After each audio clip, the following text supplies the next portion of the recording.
TORUS is interesting. We're looking at a sort of a new approach to understanding tornado formation in supercells. You know, for years we've known that a certain kind of set of environmental conditions supports tornadic storms, but it turns out that same set of conditions may support storms that don't produce tornadoes at all, not even rotation. We don't understand that exactly. So in TORUS, we have a specific set of questions, mainly focusing on these little fronts or wind shifts that occur inside the storm itself that may be developing a rotation and feeding it toward the developing tornado.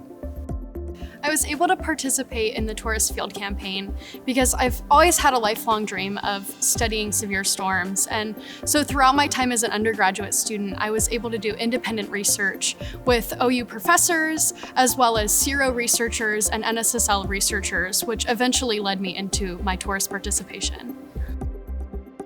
What brought me into TORUS was I've heard about the project. It started back in 2019, and so it got delayed for COVID, and so they were looking for some people to help out this year, and I was able to get in there and be able to help out, and so it was a really cool opportunity to get involved.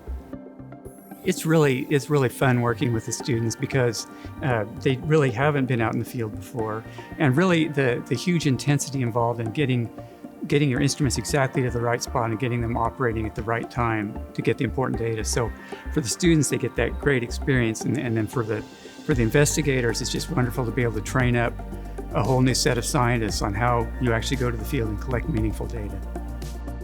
Something that's unique to going to OU is the opportunities that you get here. There's so many different organizations within the Weather Center itself, and so you can reach out to something that you're specifically interested in and then maybe get an opportunity to help them out with something or to learn more about the meteorology field that you're most interested in. OU really is a leader in meteorology. Having the National Weather Center right here on campus makes it a great opportunity for collaboration across all fields of meteorology, from research to operations, as well as academia. That's not just for the severe storms community. There are many different areas of research that is done here at the National Weather Center, from climate change to boundary layer meteorology and so much more. And all of this has a significant impact on our communities because the more we know about the weather, the more we can predict and the better we can prepare.